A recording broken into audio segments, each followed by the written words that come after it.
మనం 22వ అధ్యాయాన్ని మనం ధ్యానం చేసాం. బలిపీఠాలు గురించిన వర్తమానాలు కంప్లీట్ అయ్యాయి. దేవుని బిడ్డలారా, ఇక్కడ 14వ అధ్యాయం చాలాసార్లు నేను చదవడం జరిగింది. ఒకవైపు ఒక గొప్ప రాజు గురించి దేవుడు రాశాడు. ఎలాము రాజు. ఈ ఎలాము రాజు ఎవరు అంటే కదొర్లయోమేరు అని రాశాడు. అతనితో మరొక ముగ్గురు, మొత్తం కలిసి 4 రాజులు వారు ఒక గ్రూప్గా ఉంటారు. వాళ్ళు చాలా శక్తి కలిగిన రాజులు. వాళ్ళు ఏం చేస్తారంటే ఐదు రాజ్యాల్ని 5 రాజులను ఓడించి 12 సంవత్సరాలు వారి కంట్రోల్లో ఉంచడం ఇక్కడ మనం చూస్తున్నాం. అంటే ఆ రాజు, ఈ కదొర్లయోమేరు అనే ఈ రాజు చాలా శక్తిమంతుడు. తన టీం కూడా చాలా పవర్ఫుల్. ఏలాము అంటే ఇప్పుడు నవేడేస్ ఏ దేశము? దక్షిణ ఇరాన్నే ఈ ఏలాము, ఈ సీనారు, ఇవన్నీ ఇరాక్, ఇరాన్ అండ్ సిరియా, ఈ ప్రాంతాన్ని వీళ్ళు పరిపాలన చేస్తూ ఉంటారు. చాలా శక్తి కలిగిన రాజు. వీళ్ళు 4 ఉన్నారు. ఈ 4లో ద మోస్ట్ పవర్ఫుల్ కింగ్ ఎవరైనా ఉన్నారంటే ఈ కదొర్లయోమేరు కదా. మరొక వైపు మీరు చూస్తే చూడండి, 14వ అధ్యాయము 14వ వచనం. ఇక్కడ చూస్తే అబ్రహాము గురించి మరొక వైపు దేవుడు రాస్తాడు ఈ అధ్యాయంలో. అబ్రహాము యొక్క పరిస్థితి ఏంటంటే, అబ్రహాము ఇంట ఎంతమంది ఉన్నారట? 318 మంది. అంటే ఒకవైపు చాలా పవర్ఫుల్ కింగ్, వారి యొక్క టీం. మరొక వైపు ఏ కామన్ మ్యాన్ అబ్రహాం, అతని యొక్క టీం గురించి ఇక్కడ రాశాడు. అయితే ఈ చరిత్ర ఎందుకు ప్రభువా? వాళ్ళతో యుద్ధం, వేరే రాజ్యాలతో వాళ్ళు యుద్ధం చేయడం, ఇవన్నీ దేవుడు చాలా డీటెయిల్డ్గా రాశాడు. ఎందుకంటే ఇది రాసినప్పుడు దేవుడు చరిత్రను రాసేవాడు. దేవుడు కథలు చెప్పేవాడు కాడు. ద హిస్టరీ అంటే జరిగిన వాస్తవాల్ని దేవుడు రికార్డ్ చేసేవాడు మన దేవుడు. అందుకే దేవుని మనం ఆరాధన చేయాలి. దేవుడు అసత్యాలు కథలు చెప్పి మనం ప్రభుని వెంబడించాలని చెప్పేవాడు కాడు. వీటి గురించి మనం ఎందుకు ధ్యానం చేయాలంటే, చదువుతారా? అందరూ బైబిల్ తీయండి. యోబు గ్రంథము 8వ అధ్యాయం. యోబు గ్రంథము 8వ అధ్యాయము 8-9 వచనాలు. మనము నిన్నటి వారమే, మనకేం తెలియదు. అర్థమైందా? మనం ఎలాంటి వారమట? నిన్నటి వారమే. మనకంటూ భవిష్యత్తు గురించి ఏం తెలియదు. అయితే మునుపటి తరము వారి సంగతులు విచారించుము, వారి పితరులు పరీక్షించిన దాన్ని బాగుగా తెలుసుకొనుము, వారు నీకు బోధించుదురు కదా. అర్థమైందా? ఎందుకు మన పితరుల గురించి మనం స్టడీ చేయాలంటే, మన పితరుల గురించి మనం స్టడీ చేస్తే వాళ్ళు మనతో మాట్లాడతారు, వారు మనకు బోధిస్తారు. ఇది బైబిల్ యొక్క ప్రోటోకాల్. అందుకే దేవుడు చరిత్రను రాసినప్పుడు ఎన్నో సంవత్సరాల క్రితం ఒక ఇన్సిడెంట్, ఏలాము రాజు కదొర్లయోమేరు, అతని గురించి చదివితే మనకి ఏంటి లాభం అంటే, మనకు ఒక పాఠం నేర్పిస్తాడు. ఒక గొప్ప రాజు, అనేక రాజ్యాల్ని ఆయన ఓడించాడు. ఆ రాజ్యాల్లో చాలా పవర్ఫుల్గా ఉన్నాడు. అయితే దేవుడు మనకు నేర్పించే పాఠం ఏంటంటే, అంత గొప్ప రాజు అబ్రహాము దగ్గర మాత్రం తరమబడుతున్నట్టు దేవుని వాక్యంలో వ్రాయబడింది. ఆ రాజు తన రాజ్యంలో చాలా పవర్ఫుల్లే, అనేక రాజుల్ని ఓడించిన వాడే, అనేక సంవత్సరాల్ని బందీలుగా వారిని ఉంచినవాడే. బట్ ఒక దైవజనుడు, ఒక దేవుని బిడ్డ, లోకపరంగా ఎటువంటి ప్రాముఖ్యత లేనివాడు అయినప్పటికీ అతని దగ్గర మాత్రం ఇతని శక్తిమంతుడు కాడు. ఈరోజు ఈ పాఠం ద్వారా మనం నేర్చుకోవాల్సింది ఏంటంటే, కదొర్లయోమేరు ఎంత గొప్పవాడైనప్పటికీ, ఎంత శక్తివంతుడైనప్పటికీ అబ్రహాము దగ్గర మాత్రం తరమబడ్డాడు, అబ్రహాము దగ్గర ఓడించబడ్డాడు. ఈరోజు మనం నేర్చుకోవాల్సిన పాఠం ఏంటంటే, ఈ లోకంలో మనకన్నా గొప్ప స్థాయి, గొప్ప శక్తి, పవర్ఫుల్, ఆరోగ్యం కలిగిన అన్ని విషయాల్లో ఉన్నత స్థాయి గలవారు ఉండొచ్చు. బట్ ఒకవైపు నీకు అనారోగ్యం, ఒకవైపు నీకు పరిస్థితులు అన్నీ ప్రతికూలంగా ఉన్నప్పటికీ నువ్వు మాత్రం దేవుని దృష్టిలో జయ జీవితం పొందుతున్నవాడు. గొలియాతు తన జీవితంలో ఫిలిస్తీన్ల దేశంలో సర్దారుల్లో చాలా శక్తిమంతుడు. తన దేశంలో అతను నేను ఒక్కడు చాలు అన్నాడు అంతే. కానీ దావీదు దగ్గర మాత్రం గొలియాతు ఓడిపోయినవాడే. ఈరోజు దేవుని దృష్టిలో దేవుడు మనల్ని ఏ రీతిగా చూస్తున్నాడు అనేది ఈ పాఠం నేర్పిస్తుంది. మన జీవితంలో అబ్రహాం లాగా అక్కడక్కడ సంచారం చేస్తూ ఒక స్థిరమైన పరిస్థితులు లేక మనకంటూ వారసత్వము లేకపోతే మనకంటూ ఒక లీనియాజీ లేనప్పటికీ దేవుని బట్టి మనం ఎలాంటి వారమాట? జయించేవారము. ఈ లోకపరంగా మనం బలహీనమే, కానీ దేవుని బట్టి మనమందరం ఎలాంటి వారమాట? జయ జీవితం కలిగిన వారమే. దుష్టుడు ఎంతో బలవంతుడు. అయితే లాజరు దగ్గర అనారోగ్యంతో ఉన్న లాజరు దగ్గర దుష్టుడు ఓడిపోయాడు, పరలోక రాజ్యం చేరిపోయాడు. రెండో పాఠం ఏంటంటే ఈ అధ్యాయం ద్వారా కదొర్లయోమేరు యొక్క రాజ్యము, తన అధికారము, తన విజయాలు శాశ్వతమైనవి కావు. ఈ లోకంలో ఎంత ఉన్నా, ఎన్ని జయోపజయాలు ఉన్నా, ఎన్ని అధికారాలు ఉన్నా అది శాశ్వతమైనవి కావు. కదొర్లయోమేరు నుండి ఇదిగో 12 సంవత్సరాలు తన గురించి, తన చరిత్ర, మరొక 2 సంవత్సరాల గురించి దేవుడు రాశాడు. ఇంత శక్తిమంతుడు, తన చరిత్ర, తన బ్రతుకు అంతేనా? ఇది చదువుతున్నాను. ఈ లోకపరంగా అతను ఎంత గొప్పవాడైనప్పటికీ తన చరిత్ర ఇంతలో కనిపించి అంతలో మాయమైపోయేది.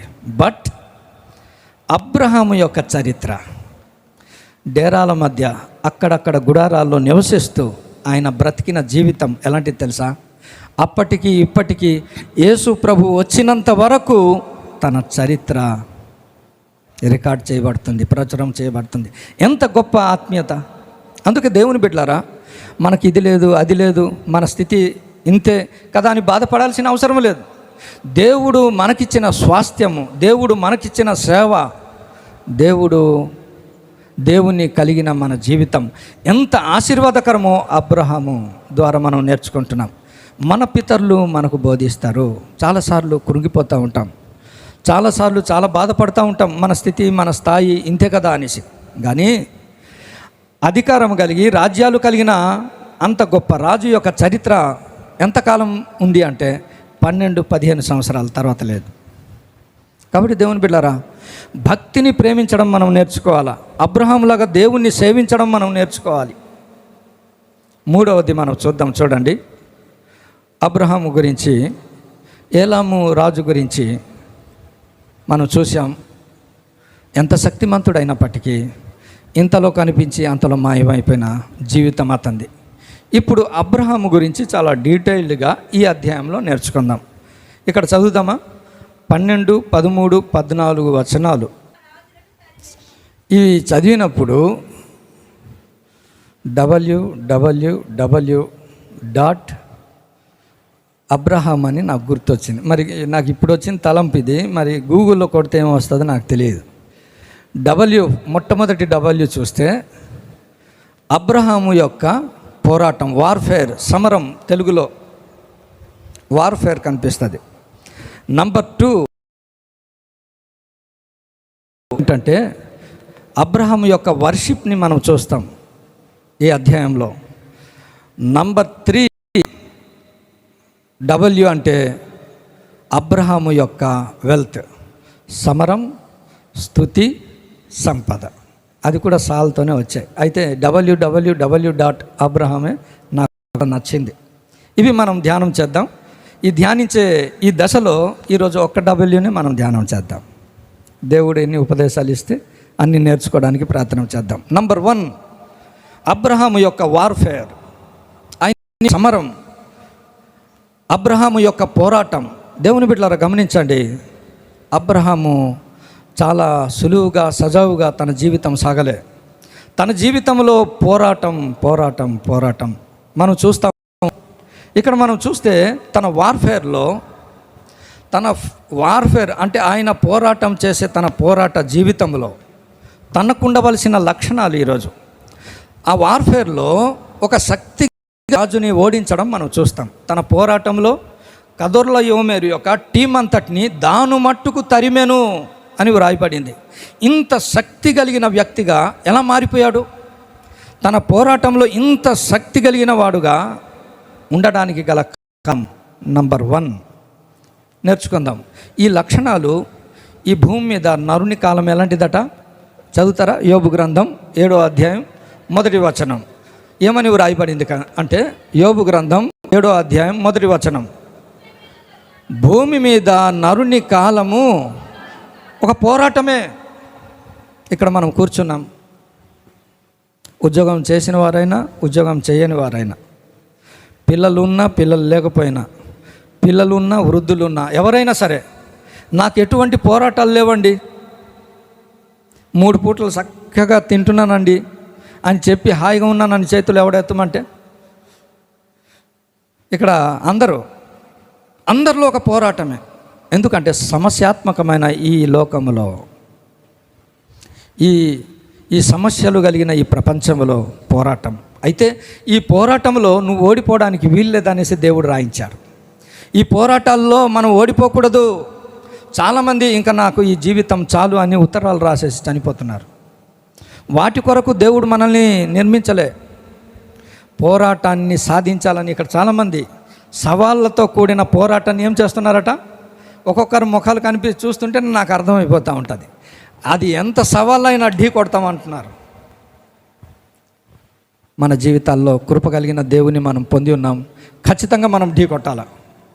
దేవుని బిడ్డలారా, మన జీవితాల్లో పోరాటాల్లో నిలిచేవారముగా, మంచి పోరాటము పోరాడి తిని, పోరాటం చేసిన వారు దావీదుని మీరు చూడండి, పోరాటం. దానియేలుని మీరు చూడండి, పోరాటం. మీరు షడ్రక్ మెషక్ ఎవరిని చూసిన భక్తుల్ని మీరు చూస్తే పోరాటం. మన జీవితాల్లో నేర్చుకుందాం. ఈ పోరాటం చేసే మన జీవితాల్లో అబ్రహాము జయ జీవితం, ఒక శక్తి కలిగిన రాజుని ఓడించాడు. మనల్ని ఎవరితో తెలుసా పోరాటం చేయమన్నాడు? ప్రధానులతోనూ. మామూలు హలకపలక క్యాండిడేట్ కాదు. మనం పోరాటం చేసేది ఏంటంట? అంత పోరాటం చేస్తూ ఒక అద్భుతమైన మాట, మీరు ఎప్పుడైనా చదివారో లేదు, చదివి ఉంటారు, దాన్ని స్కాన్ చేశారో లేదు, ఒకసారి చదువుతారా? ఎఫెసీ పత్రిక తీయండి. ఎఫెసీ పత్రిక 6వ అధ్యాయము 13వ వచనం. ఇక్కడ పోరాడుచున్నాం ఎలాంటి వాళ్ళతో తెలుసా? పోరాటం మనం పోరాడున్నది శరీరులతో కాదు కదా. చాలా విచారకరం. ఈ దినాల్లో ఈ వాయుమండల సమూహంతో పోరాటం చేయకుండా విశ్వాసుల మధ్య పోరాటాలు పెరిగిపోయాయి. మనము జయ జీవితం పొందాలంటే అక్కడ ఏమని వ్రాయించాడంటే పరిశుద్ధాత్మ దేవుడు, ఎదిరించుటకు శక్తిమంతులు అగునట్లు. ఈ మాట నన్ను కలిచివేసిందండి. ఏ సర్వాంగ కవచము? సురేంద్రపాల్ తయారు చేయగలడా సర్వాంగ కవచం? దేవుడిచ్చు సర్వాంగ కవచం డూ యూ హ్యావ్? ఇది హోరేబు సంఘంది కాదు, సురేంద్రపాల్ తయారు చేసిన సర్వాంగ కవచం కాదు. నువ్వు శక్తిమంతుడవు కావాలంటే దేవుడు నీకేం చేశాడు తెలుసా? దురాత్మల సమూహంతో పోరాటం చేసే శక్తి నీకు లేదని దేవుడే ఒక సర్వాంగ కవచాన్ని తయారు చేసి నువ్వు ధరించుకోరా అన్నాడు. అంతే. ఎంత కృప కలిగిన దేవుడు తెలుసా?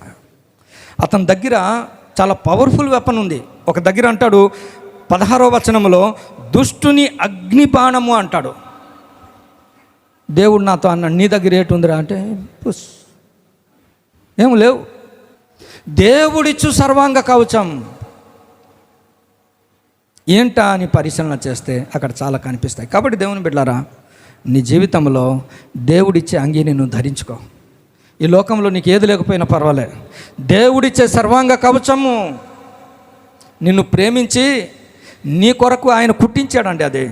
అది నీకే ఫిట్ అవుద్ది, వేరే వారికి ఫిట్ అవ్వదు. ఎవరి సైజు వాళ్ళది అంతే. మందైతే మా దీనమ్మ మొన్న బ్లౌజాలు కుట్టించారు, ఇక్కడ కాదు అక్కడ, కానీ అక్కడ ఏడ్చేస్తుందని నాకు గజగజ అయిపోయి నేను ముందే ఫోన్ చేసి అమ్మ అంటే సార్ మీరు ఊరుకోండి సార్ అంటున్నారు. ఈ లోపల జీవనదిని నా అని ఆమె పాడేస్తుందో ఏటో నా భయం నాకు. అమ్మ బ్లౌజ్ లేకపోతే వాళ్ళ కటింగ్ ఆమె ఎడమ చేతితో కటింగ్ చేసిందో లేదో ఏటో నాలాగా అది ఇటు అటు చేసి ఆమె కటింగ్ చేసి పారేసింది. దేవుని బిడ్డలారా, మన జీవితాల్లో మనం నేర్చుకుందాం. నీ కొరకు ఒక సర్వాంగ కవచం ఉంది. దుష్టుడు అగ్ని బాణాలు సహితము ఆపగలిగే అది దేవుడే నీ కొరకు కుట్టించారు. కాబట్టి నేర్చుకుందాం. అవి రాబోయే దినాల్లో దాని గురించి మనం వివరంగా తెలుసుకుందాం. మీరు కూడా దాన్ని ధ్యానం చేయండి. చాలా సింపుల్వే. అయితే ఇక్కడ దేవుని బిడ్డలారా, శక్తి కలిగిన రాజుని ఓడించడానికి అబ్రహాము పోరాటంలో జయించడానికి గల మొట్టమొదటి లక్షణం చూడండి. ఆ వాక్యంలో నుండి మనం చూద్దాం. అక్కడ మనం చూస్తే అబ్రహాము జీవితంలో ఏమని వ్రాయబడిందంటే 14వ అధ్యాయం త్వరగా చదువుదాం. ఆదికాండం 14వ అధ్యాయము 13వ వచనంలో మీరు చూస్తే చివరి భాగం, వీరు నిబంధన చేసుకున్నవారు. అబ్రహాము తన జీవితంలో నిబంధనకు చాలా ప్రయారిటీ ఇచ్చినవాడు. తన జీవితంలో నిబంధన, దేవునితో నిబంధన ఉంది. అతను ఏ ప్రాంతంలో ఉన్నారో ఆ ప్రాంతంలో నిబంధన ఉంది. 17వ అధ్యాయం 1-2 వచనాల్లో చూస్తే నిబంధన గురించి రాయబడింది.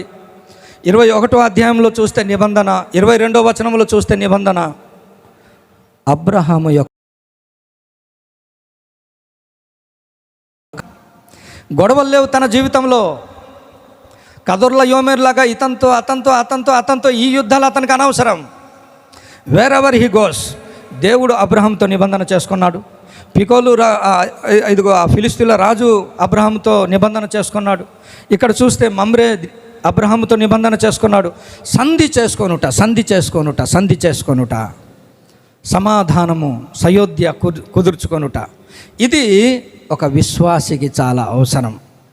అబ్రహాము జీవితంలో అంత విజయానికి గల కారణం ఏంటంటే తన జీవితంలో సంధి, సమాధానము టాప్ మోస్ట్ ప్రయారిటీ. వాటి గురించి దేవుడు రాశాడు. చూడండి. దేవుడు వాటి గురించి ఏమని రాశాడంటే, సమాధానానికి ఎవరి జీవితంలో, సంధికి ఎవరి జీవితంలో అయితే చోటు ఉంటుందో వారి యొక్క జీవితాలు ఎలాగుంటాయంటే బైబిల్లో రాసి పెట్టాడు దేవుడు. 37వ అధ్యాయం, కీర్తనల గ్రంథం 37వ అధ్యాయము 37వ వచనం.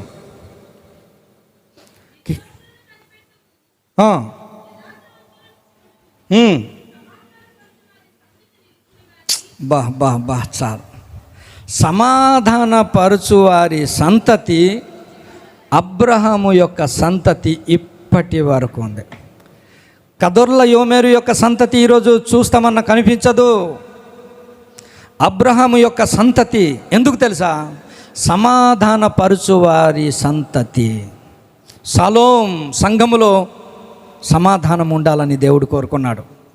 ఎందుకు షాలేము రాజు వచ్చి ఆయన పరిపాలన చేయాల్సి వచ్చింది అంటే, తన రాజ్యంలో ఆయన నీతికి, సమాధానానికి ఆయన రాజు. సంఘములో షలోం అనేది ఉండాలి, సమాధానం ఉండాలి. సంఘములో కలవరం, సమస్యలు ఉండడానికి వీల్లేదు. దేవుని బిడ్డలారా, సమాధానము వెనకాల గొప్ప ఆశీర్వాదం ఉంది. సామెతల గ్రంథం 12వ అధ్యాయం 20వ వచనం. సామెతలు 12:20వ వచనం.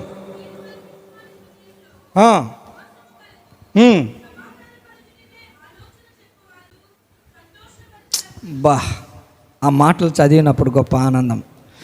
సమాధాన పరుచుటకై ఆలోచన చెప్పగలిగితే చాలు, వారి హృదయంలో దేవుడు సంతోషభరితులుగా వారు బ్రతుకుతారు.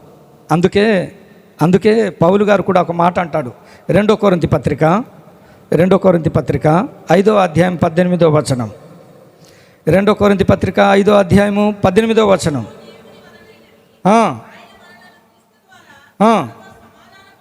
తనతో సమాధానపరుచుకొని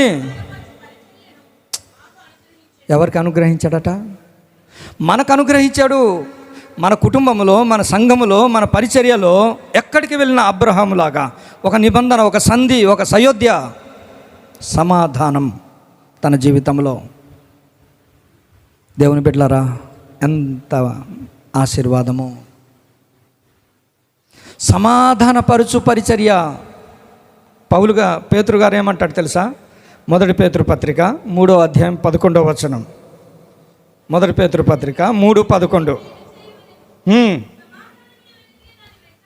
ఏంటంట?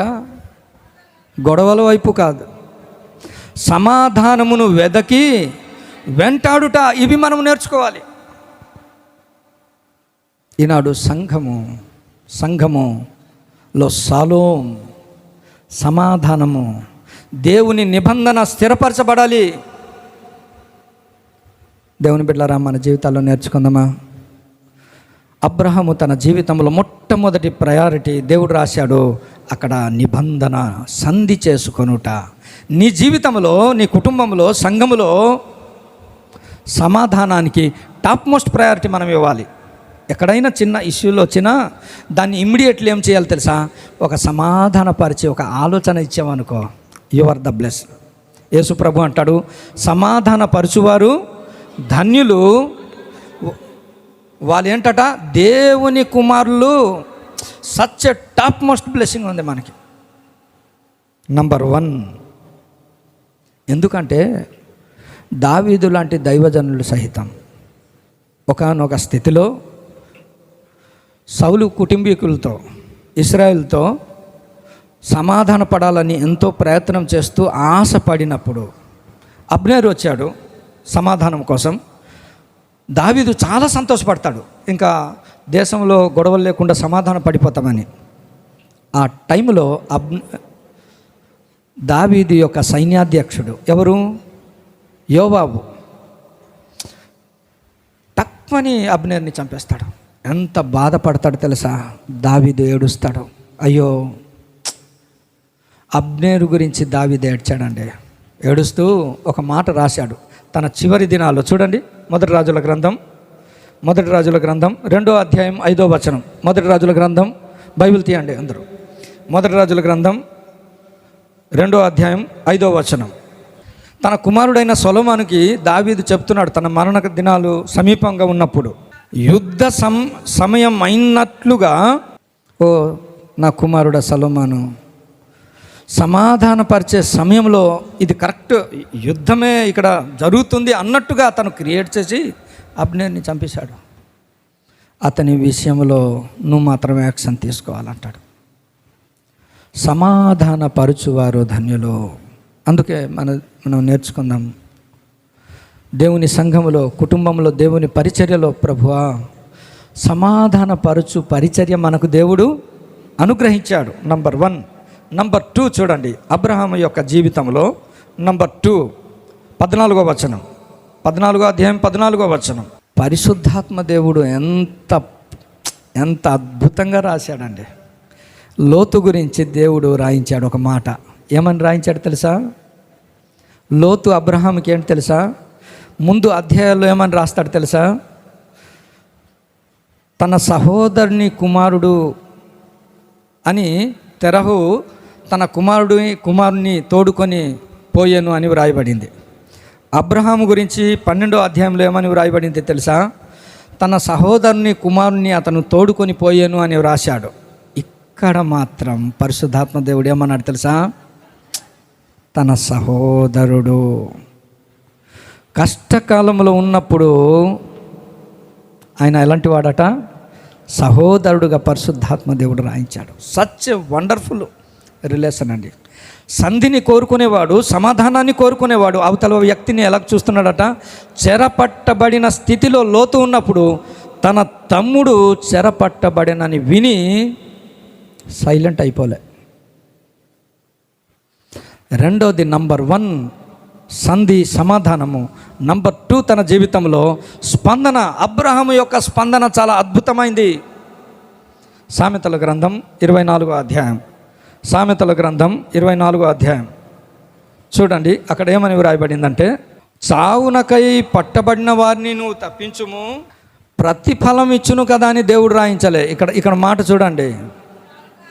ప్రతి చోట వారి వారి క్రియలను బట్టి వారికి ప్రతిఫలం అన్నాడు.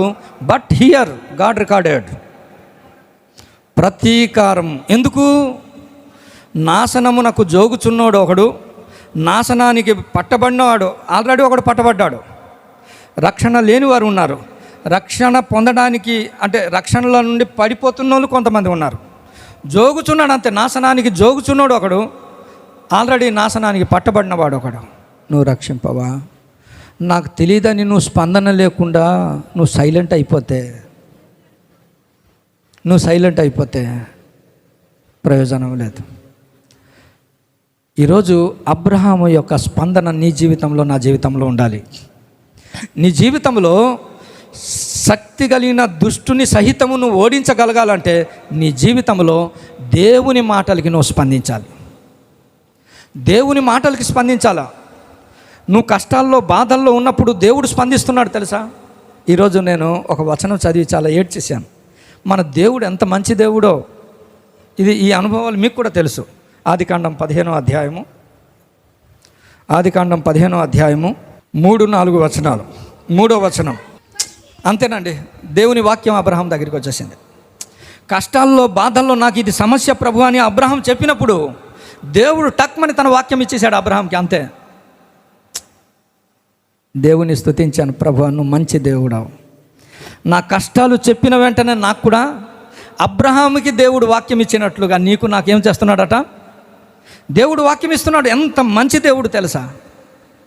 పవర్ఫుల్ మాట ఇచ్చాడు అంతే, తిరుగు లేకుండా ముందుకు వెళ్ళిపోయాడు. దేవుని బిడ్డలారా, మన దేవుడు స్పందించేవాడు. మన కష్టాల్లో, బాధల్లో ఆయన స్పందిస్తుంటే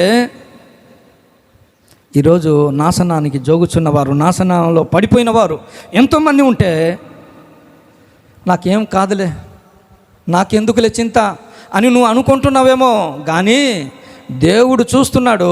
ఒక దినాన్న నీకు ప్రతీకారం చేయును. మన జీవితాల్లో రక్షింపబడిన బిడ్డలుగా, దేవుని చేత పిలువబడిన అబ్రహాము లాంటి బిడ్డలుగా, వారసులుగా మన జీవితంలో అబ్రహాములాగా స్పందించాలా. అబ్రహాము తన తమ్ముడు చెరపట్టబడినని విని నీ సొంత వ్యక్తిలాగా నువ్వు కన్సిడర్ చేయాలి. నువ్వు స్పందనలో ఒక వ్యక్తి విషయంలో నువ్వు స్పందించేటప్పుడు అవతల వ్యక్తిని నువ్వు ఎలా ట్రీట్ చేయాలట? నా అన్న కొడుకు, నా తమ్ముడు కొడుకు, నా పిన్ని కొడుకు అని అలాంటి దేవుడు రాయించలే. తన సహోదరుడు, నేను ఇంగ్లీష్లో కూడా మళ్ళీ చూశాను, అక్కడ ఏమైనా రాస్తాడని. మిగతా వచనాల్లో వేరువేరుగా రాశాడు, ఇక్కడ మాత్రం బ్రదర్ అని రాశాడు. అంటే నువ్వు స్పందించేటప్పుడు ఎంత క్లోజ్గా స్పందించాలి తెలుసా? బైబిల్లో స్పందించే వాళ్ళ గురించి చాలా చోట్ల ఉంటాయి. మంచి సమరయుడు, అతని పేరు మంచి సమరయుడు కాదు, ఒక సమరయుడు అని వ్రాయబడింది. కానీ టైటిల్ ఎలాగిచ్చింది? లోకము, గవర్నమెంట్ అయితేనేమి గుడ్ సమరిటియన్ అని మా ఇంగ్లీష్ టెక్స్ట్లో ఉండేది. ఎలాగొచ్చింది? యాజకుడు వచ్చాడు, ఒకడేమో కొర ప్రాణంతో కొట్టబడి పడిపో ఉన్నాడు. ఆయన వచ్చాడు, చూచి వెళ్ళిపోయాను అని వ్రాయబడింది. లేవీయుడు వచ్చాడు, చూచి వెళ్ళిపోయాను అని వ్రాయబడింది. చూస్తే సరిపోదండి మన జీవితాల్లో. ఒక విశ్వాసిగా నీ జీవితంలో చూచి అని నువ్వు సైడ్ అయ్యి వెళ్ళిపోవడం దేవుని యొక్క ప్రణాళిక కాదు. ఈ పరిచర్యలో, ఈ సేవా జీవితంలో నీ స్పందన చాలా అవసరం. నీ స్పందన చాలా అవసరం. లేవీయుడు వచ్చాడు, ఆయన చూసి ఇది నా పని కాదని ఆయన వెళ్ళిపోయాడు. యాజకుడు వచ్చాడు, చూచి వెళ్ళిపోయాడు. కానీ సమరయుడి గురించి వ్రాయబడింది, ఆయన స్పందించాడు. తన స్పందన చాలా అద్భుతమైంది.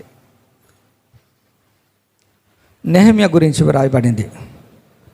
నెహెమ్యా గురించి ఏమని వ్రాయబడిందంటే, యెరూషలేము యొక్క ప్రాకారములను కూల్చబడెను, కాల్చబడెనని ఆయన వినినప్పుడు ఆయన స్పందించాడు.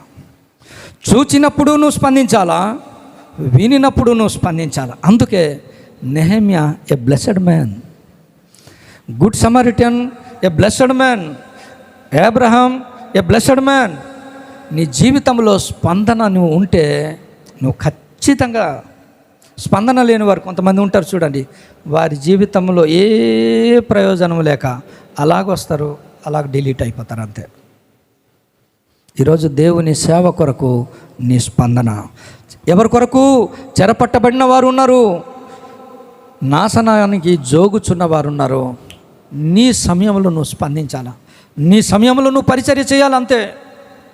రేపటి దినాన అవకాశం ఉంటుందో లేదో, చేయడానికి అవకాశం ఉంటుందో లేదో. దేవుని బిడ్డలారా, ఇవి మనం నేర్చుకోవాలి. స్పందన ఎందుకు అంటే, స్పందన జీవితంలో ఏమని ఉంటుందంటే, మీరు చూస్తే స్పందించేవారు చూడండి, వారి జీవితంలో ఆ పరిచర్య పట్ల తనకు ప్రేమ ఉంటుంది. ఒక వ్యక్తి ఎప్పుడు స్పందిస్తాడు? అవతల వ్యక్తి పట్ల తనకు ప్రేమ. నేను రాసుకున్నాను, అవతల వ్యక్తి పట్ల తనకు బాధ్యత. మందిరంలో కొన్ని సేవా పరిచర్యలు జరుగుతున్నాయి. ఉమాక నిన్న వర్షం చాలా హెవీ, అక్క బండి అక్కడ ఉంచేస్తాం, మిమ్మల్ని కారులో డ్రాప్ చేసేస్తామంటే వద్దన్న, ఉదయం నేను పరిచర్యకి వెళ్ళాలా. మీరు చూడండి, ఆమె డ్రైవ్ చేసినప్పుడు కిందకి కాలు అందవు, చూస్తే రోడ్లు సరిగా లేవు పరిస్థితులు. బట్ ఒక తీర్మానం, జయప్రసాద్ అన్నలాగే, నా దేవుని పరిచర్యలో నాకెంత ప్రతికూలమైన పరిస్థితి అయినా నేను నా దేవుని మందిరంలో నా పరిచర్య ఖచ్చితంగా వారి బిడ్డల్ని దేవుడు దీవిస్తాడు. స్పందించే హృదయాలు బైబిల్ గ్రంథంలో ఉంది. A blessed people. మ్యూట్ మనం అయిపోకూడదండి, మ్యూట్ అయిపోకూడదు. మన జీవితాల్లో నేర్చుకుందాం. అంత మాత్రమే కాదు, అబ్రహాము స్పందించుట ద్వారా లోతుకు విడుదల, సమరయుడు స్పందించుట ద్వారా అవతల వ్యక్తికి ఆరోగ్యము, క్షేమము. అంత మాత్రమే కాదు, అబ్రహాము స్పందించుట తన ముగింపులో చూస్తే మెల్కీసెదకు అబ్రహామును ఆశీర్వదించను. ఈ స్పందన ద్వారా ముగింపు ఏంటి తెలుసా? నీకు ఆశీర్వాదం అంతే.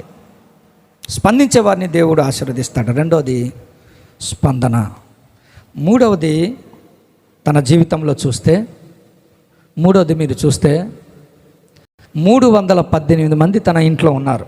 14వ అధ్యాయం 14వ వచనంలో చూస్తే 318 మంది ఉన్నారు. హీ గోస్, తన ఇంట్లో ఒక మంచి సహవాసం ఉంది.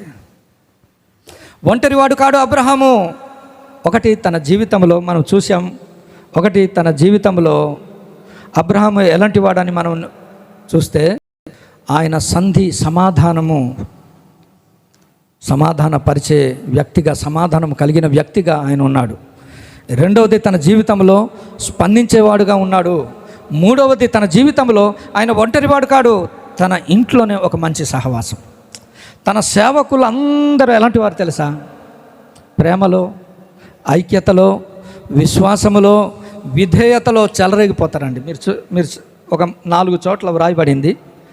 నెక్స్ట్ దేవుడు నాకు కృప ఇచ్చినప్పుడు మరొక మెసేజ్ ఉంది ఈ సేవకుల గురించి. యాక్చువల్ వాళ్ళ గురించి చెబుదాం అనుకున్నాను, కానీ దేవుడు సేవకులకు కన్నా ముందు అబ్రహాము యొక్క జీవితం గురించి మాట్లాడమన్నాడు. తన ఇంట్లో సహవాసం ఉంది. ఈరోజు నీ జీవితంలో, నా జీవితంలో సహవాసం ఉండాలా. ఎలాంటి సహవాసం బైబిల్ చెప్తుంది తెలుసా? అన్యోన్యమైన సహవాసము. ఒక బలమైన సహవాసం ఉంది. ఆ సహవాసం ద్వారా విజయం వచ్చింది. పోరాటంలో విజయం ఎందుకు పొందాడంటే తన దగ్గర ఒక మంచి సహవాసం, ఒక మంచి టీం ఉంది. ఇంట అలవర్చుకున్న సైన్యం. ఈరోజు హోరేబు సంఘం దేవుడు నీకు ఇచ్చాను అంతే. ఇది ఒక మంచి సహవాసం. ఈ సహవాసం ద్వారా శత్రువుని నువ్వు ఓడించడానికి ఇది ఒక మంచి అవకాశం. మరొక మాట చెప్పి నేను ముగించేస్తాను, సమయం లేదు కాబట్టి. అంత మాత్రమే కాదు, తన జీవితంలో, అబ్రహాము యొక్క జీవితంలో ఎప్పుడు తన శక్తి మీద అతను ఆధారపడలే.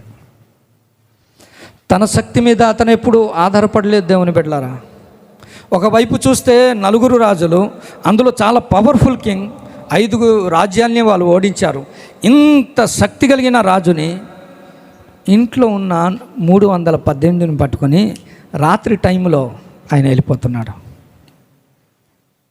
నేను రాసుకున్నాను. స్పందించడానికి ఏమైనా అవకాశాలు అతనికి ఉన్నాయా? అవకాశం అతనికి ఉన్నాయా? చూస్తే శక్తికి మించిన పరిస్థితులు అక్కడ ఉన్నాయి. మనం ఏం చేయగలమన్నా ఆ పరిచర్య? మనం ఏం చేయగలమన్నా? దుష్టుడు పుట్టిస్తాడు. అబ్రహాము తన జీవితంలో శక్తికి మించిన, ఇప్పుడు మన కుటుంబాల్లో చూడండి కొన్ని సమస్యలు ఉంటాయి, మనకు శక్తికి మించింది, బట్ క్రీస్తులో మనకు జయం అనే వాక్యంలో ఉంది. అనారోగ్యం మనల్ని ఏలుతూ ఉంటుంది, బలహీనతలు ఏలుతూ ఉంటుంది. దేవుని బిడ్డలారా, శక్తికి మించిన పరిస్థితులు ఉన్నాయి. అబ్రహాము స్పందనలో చూస్తాం. నేను రాసుకున్నాను, లోతుతో అబ్రహాంకి ఏమైనా మంచి పరిస్థితులు ఉన్నాయా? There is a big gap, పెద్ద అగాధం ఉంది. తన దగ్గర ఉన్న సంఖ్యాబలం చూస్తే చాలా తక్కువ, అవతల శత్రు బలం చూస్తే చాలా ఎక్కువ. స్పందించడానికి అబ్రహానికి అవకాశాలే లేవు. అంత మాత్రమే కాదు, నేను స్పందిస్తే నాకు ఏమైనా దొరుకుతుందా అనే ఆశ ఏమైనా ఉందా? అది కూడా లేవు. అతను తన జీవితంలో నేర్చుకుంది ఏంటంటే, తన శక్తిని నమ్ముకోలే, దేవుని శక్తి మీద ఆధారపడినవాడు. ఒక్క మాట చదివి నేను ముగించేస్తాను. ఇర్మియా గ్రంథం 17వ అధ్యాయం. ఇర్మియా గ్రంథం 17వ అధ్యాయం 5వ వచనం నుండి మీరు 5, 6, 7, 9 వచనాల వరకు చూస్తే ఒక ఇద్దరు వ్యక్తుల గురించి దేవుడు రాసిపెట్టాడు. ఒక ఇద్దరు వ్యక్తుల గురించి యెహోవా ఈలాగు సెలవిచ్చుచున్నాడు, నరులను ఆశ్రయించి. కొంతమంది ఉంటారు, మనుషుల మీద ఆధారపడే వాళ్ళు ఉంటారు. అలాంటి వారు శాపగ్రస్తులని దేవుడు చెప్తున్నాడు. 7వ వచనంలో మీరు చూస్తే, యెహోవాను నమ్ముకొనువాడు ధన్యుడు, యెహోవా వానికి మరొకరు ఉన్నాడు. అందుకే అన్న చెప్పాడు కదా, నరులను ఆశ్రయించుట కంటే. నేను వర్తమానం చెప్పినప్పుడు ఖచ్చితంగా నేను దేవునికి అడుగుతాను, ప్రభువా ఆరాధన వర్తమానంలో నేను తీసుకున్న రిఫరెన్స్ కనీసం ఒకటి ఉండాలి ప్రభు అంటాను. It is the sign. పరిశుద్ధాత్మదేవ, నీవు నాతో ఉన్నవనడానికి సూచన. నేను రాసుకున్న రిఫరెన్స్లో అతను ఒక రిఫరెన్స్ ఖచ్చితంగా రాయాలి ప్రభు అనేసి నేను చూశాను. నాకు చాలా సంతోషం అనిపించింది. నరులు ఆధారం కాదు, సేవ జీవితంలో నరులు ఆధారం కాదు. దేవుని శక్తిని, దేవుడు కృప ఇచ్చాడు కాబట్టి సేవ చేస్తున్నాం. దేవుడు కృప ఇచ్చాడు కాబట్టి దేవుని యొక్క పరిచర్య మనం చేస్తున్నాం. అందుకే 1 కొరింథీ పత్రికలో 2వ అధ్యాయము అక్కడ పౌలు గారు ఏమంటాడంటే, పౌలు గారు ఏమని రాశాడు చూసారా? 4వ వచనం, మీ విశ్వాసము మనుషుల జ్ఞానమును ఆధారము చేసుకొనక అంతే సేవ చేయమంటాడు. మీరు ఎవరినైనా చూడండి, దావీదు ఉన్నాడు, గొలియాతు మీదకి వెళ్ళడానికి ఎవరి మీద ఆధారపడ్డాడు? దేవుని మీదే. గిద్యోను ఉన్నాడు, అక్కడేమో ఇసుక రేణువులంత సైన్యము 300 మందిని తీసుకెళ్ళాడు. ఎవరి మీద ఆధారపడ్డాడు? దేవుని సేవకులు బైబిల్లో మీరు చూస్తే దేవుని మీద ఆధారపడ్డా, దేవుని మీద ఆధారపడ్డా, దేవుని మీద ఆధారపడ్డా. అందుకే అంటాడు యెషయా, తన మీద ఎవడైతే, అక్కడ రాయబడి ఉంటుంది ఒక మంచి మాట, ఎవరైతే యెహోవా మీద ఆనుకుంటారో వానిని సంపూర్ణ సంతోషము గలవానిగా, శాంతి గలవానిగా చేస్తానంటాడు. ఎవని మనస్సు ఆయన మీద ఆనుకొనునో, ఆధారపడునో పూర్ణ శాంతి గలవానిగా చేస్తాడు. దేవుని బిడ్డలారా, అబ్రహాము తన వార్ఫేర్లో తన వ్యక్తిగతంగా, తన కుటుంబంగా ఆయన సంధి నిబంధన కలిగిన వాడు, సమాధానం కలిగిన జీవితం తన జీవితంలో ఉంది. నంబర్ 2, చెరపట్టబడిన విషయాలు చూచినప్పుడు, విన్నప్పుడు స్పందించేవాడుగా ఉన్నాడు. పరిస్థితులు అన్ని ప్రతికూలంగా ఉన్నప్పటికీ ఆయన స్పందించాడు.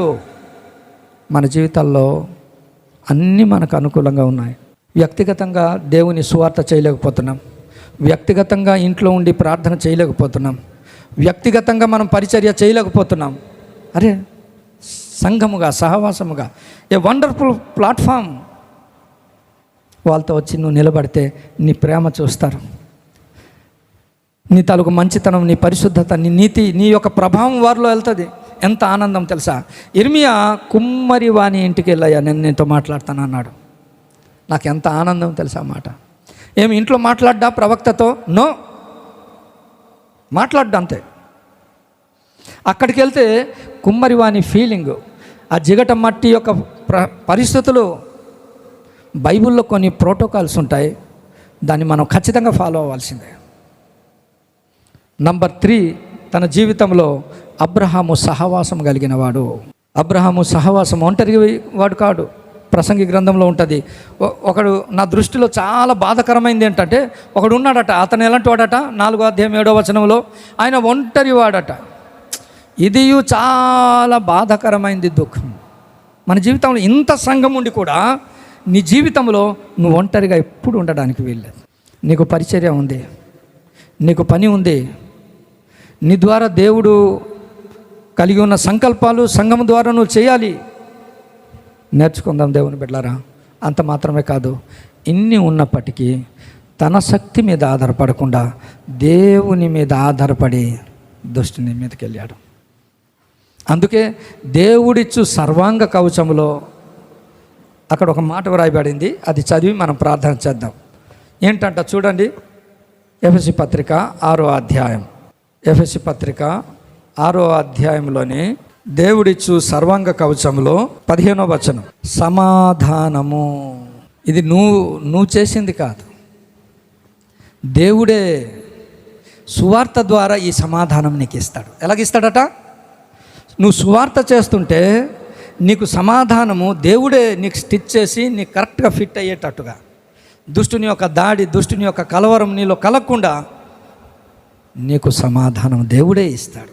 దేవుడిచ్చు సర్వాంగ కవచం కలిగి ఈ లోకంలో బ్రతుకుదాం. అట్టి కృప దేవుడు మనందరికీ దయచేయునుగాక. ఆమెన్.